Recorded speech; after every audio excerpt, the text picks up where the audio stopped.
Hello everyone. तो CUET एम economics entrance examination के लिए काफ़ी इंपॉर्टेंट है आपका मैट्रिसेस टॉपिक। और ये आपका इससे एक या दो क्वेश्चन देखने के लिए मिलता है एग्जाम्स में। तो क्या है मैट्रिसेस, बहुत छोटा सा एक टॉपिक डिस्कस करेंगे और टाइप्स ज़रूर डिस्कस करेंगे, क्योंकि टाइप में जो है आपका क्वेश्चन आता ही आता है। तो आप लोग ज़रूर से इस वीडियो को लास्ट तक देखिएगा, सब्सक्राइब कर लीजिएगा, बेल आइकन प्रेस करना नहीं भूलेगा। याद रखिएगा कि हम लोग 27 और 28 को आप सबके लिए लाइव मैराथन ऑर्गेनाइज करने जा रहे हैं रिलेटेड टू आपके क्वांट वाले सेक्शन में, यानी जैसे आपका मैट्रिसेस, डिटरमिनेंट एंड आपका इंटीग्रेशन डिफरेंशिएशन से रिलेटेड। तो ज़रूर से अभी आप सब्सक्राइब करके रखिए, क्योंकि आपको रिवीजन मिलने वाला है क्वांट से रिलेटेड। और जो आपके सर पढ़ाने वाले हैं आप सभी को, वो गेट 3 टाइम्स गेट क्वालिफाइड हैं और आप सभी के लिए काफ़ी हेल्पफुल रहने वाला है वो सेशन। ठीक है, तो जुड़े रहिएगा।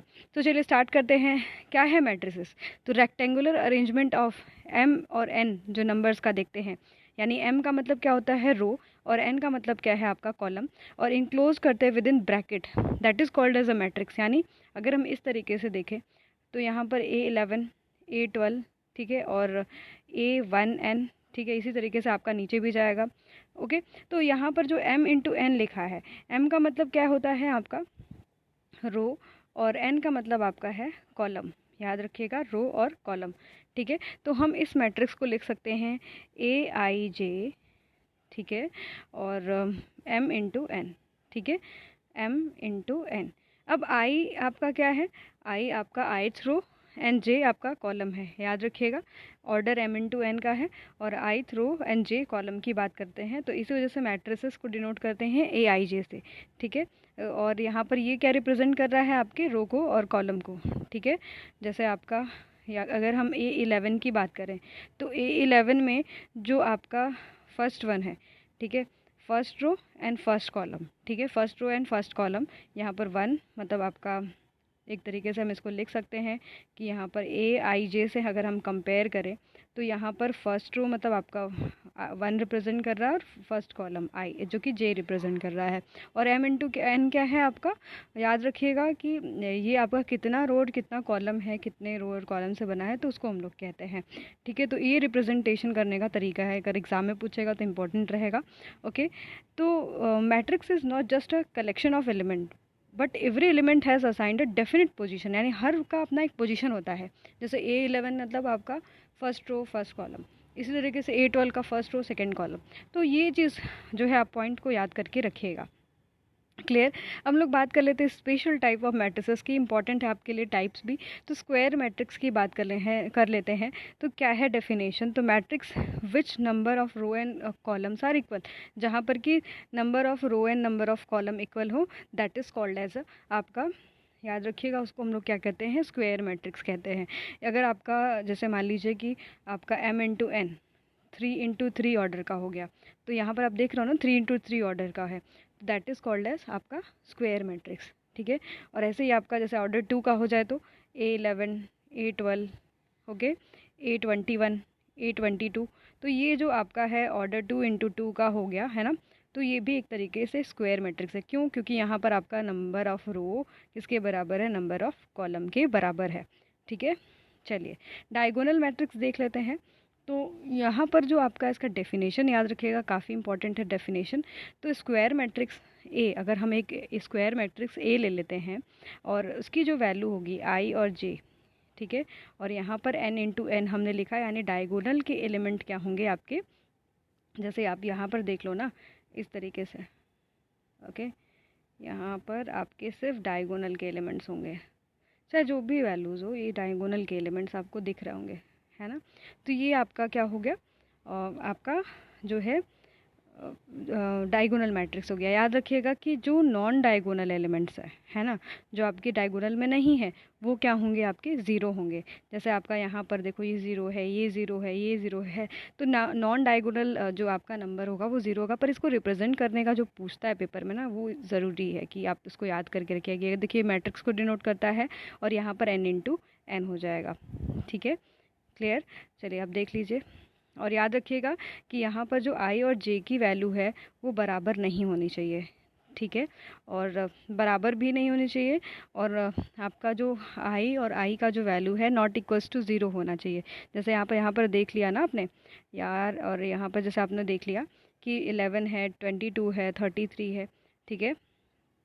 ये देखिए कॉर्नर की पोजीशन की वैल्यू लाई करती है, जैसे आप यहाँ पर भी देख लो, ठीक है। 2 - 3 9 है ना, तो ये आपका डायगोनल मैट्रिक्स हो जाता है। आइडेंटिटी मैट्रिक्स की बात कर लेते हैं। तो आइडेंटिटी मैट्रिक्स जैसे अभी मैंने एग्जांपल दिया था, तो वो आइडेंटिटी ही थी। क्यों? क्योंकि जो उसके डायगोनल, मतलब इट्स अ डायगोनल मैट्रिक्स है ना। आइडेंटिटी मैट्रिक्स एक डायगोनल मैट्रिक्स होती है। क्यों? क्योंकि भाई उसमें क्या होता है ना, डायगोनल के एलिमेंट्स क्या होते हैं आपके प्रेजेंट होते हैं, पर वो डायगोनल का एलिमेंट क्या होना चाहिए, 1 होना चाहिए। जैसे आप यहाँ पर देख पा रहे हो कि आपके डायगोनल के एलिमेंट्स क्या हैं, 1 है, ठीक है। ये भी ऑर्डर 3 × 3 का ही मैट्रिक्स है, और इसको हम लोग डिनोट करते हैं आइडेंटिटी मैट्रिक्स को IN से, ठीक है। Diagonal matrix whose diagonal element are equals to 1। इसके डायगोनल जो एलिमेंट्स है, जैसे आप अभी देख रहे थे ना, यहाँ पर 1 0 0 1, सॉरी 0 1, फिर 0 0 0 1, तो यहाँ पर जो डायगोनल के एलिमेंट्स हैं वो क्या हैं आपके, याद रखिएगा, 1 है। तो दैट इज़ कॉल्ड एज आपका आइडेंटिटी मैट्रिक्स। आइडेंटिटी मैट्रिक्स एक आपका कौन से टाइप का मैट्रिक्स होता है, तो याद रखिएगा कि आइडेंटिटी मैट्रिक्स एक डायगोनल मैट्रिक्स का ही टाइप है। क्लियर? उसको IN से डिनोट करते हैं, एंड आपका कुछ भी हो सकता है। अब अपर ट्रायंगुलर मैट्रिक्स की बात कर लेते हैं। तो अपर ट्रायंगुलर मैट्रिक्स में आप देखोगे ना कि यहाँ पर ये AIJ जो है आपका, यानी फर्स्ट रो सेकंड कॉलम, कुछ भी हो सकता है, फर्स्ट रो फर्स्ट कॉलम। तो यहाँ पर जो आपका याद रखिएगा स्क्वायर अपर ट्रायंगुलर मैट्रिक्स में जो है, आप देखोगे कि ऊपर की तरफ ट्रायंगल बनता है ना। यहाँ पर आप देख रहे हो ना, ऊपर की साइड में बन रहा है, तो that is called as upper triangular matrix. अब इसका फॉर्मूला क्या है, तो यहाँ पर AIJ इक्वल्स टू 0 होगा, और I हमेशा ग्रेटर देन क्या होगा, और आपके J के ग्रेटर होगा, ठीक है।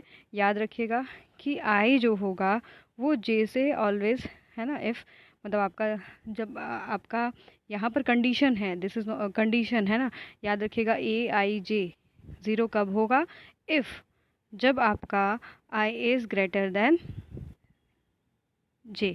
यानी कौन सा कंडीशन, यानी जहाँ पर आप नीचे वाले पार्ट में देख रहे हो ना, नीचे वाले पार्ट में, अभी ऊपर वाले पार्ट में आप देखो कि यहाँ पर क्या है, J इज़ ग्रेटर देन, है ना।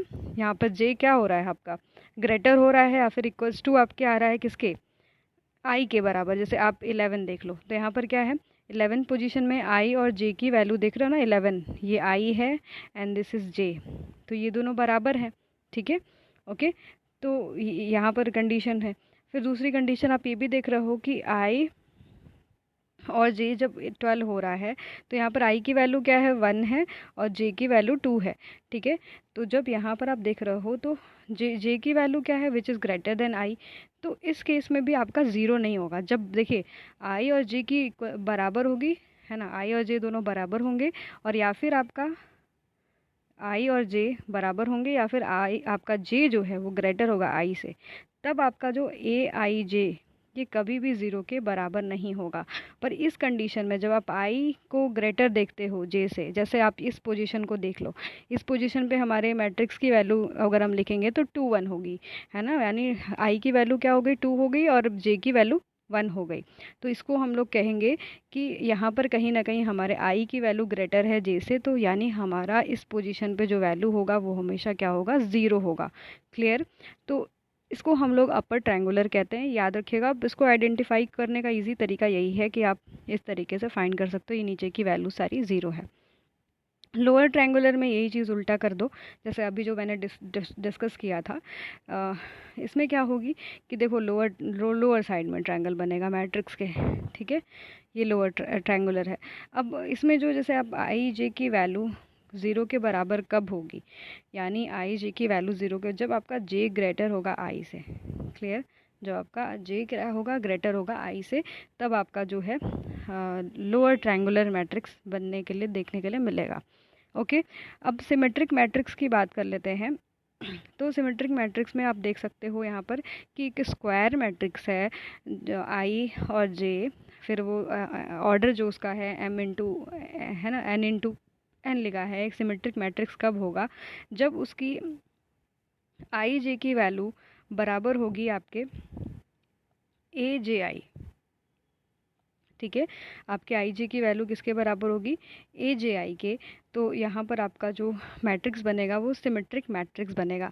आप यहाँ पर एग्जांपल पे भी देख सकते हो इसको, ठीक है। एक सिमेट्रिक मैट्रिक्स भी टाइप होता है इसका। चलिए स्क्यूड सिमेट्रिक मैट्रिक्स देखते हैं। तो स्क्यूड में तो बेसिकली हम लोग माइनस कर देते हैं, ठीक है। स्क्यूड में हमें हमें क्या यूज़ करना होता है, माइनस। अगर हम पहले सिमेट्रिक को समझ लें, स्क्यूड तो समझ में आ ही जाएगा। तो सिमेट्रिक को समझने के लिए जैसे आपको यहाँ पर बोला ए आई जे इक्वल्स टू ए जे आई, यानी जब आप 11th पोजीशन को देखो, सॉरी 12th पोजीशन को देखोगे और 21 को, है ना, 12th और 21 को देखोगे तो वैल्यू देखो सेम आएगा, ए आई जे इक्वल्स टू ए जे आई। अब ए आई जे जैसे मान लो कि ए आपका 12 है तो हमारा ए आपका 21 है ना, 21, ये दोनों की वैल्यू क्या होगी, बराबर होगी। अब ए 23 है ना, किसके बराबर हो जाएगा, ए 32 के बराबर हो जाएगा। अब वेरीफाई भी कर लेते हैं। यहाँ पर देखिए ए 12 कितना दिया हुआ है, ए 12 की वैल्यू -2 है ना, और यहाँ पर ए 21 की वैल्यू हमारी -2 है। देखो सही है, आ गया, ठीक है, सही आ गया ना। अब आप देख सकते हो 23 एंड 32 का भी। तो 23 पे आप वैल्यू देख रहे हो कि तुम्हारा क्या है, 3 है, और 32 पे तुम्हारा क्या है, 3 है, दोनों भी मतलब सेम है। तो ये जो हमारा होता है ये सिमेट्रिक मैट्रिक्स होता है। क्लियर, इसको इस तरीके से डिनोट करते हैं, पक्का से याद कर लीजिएगा।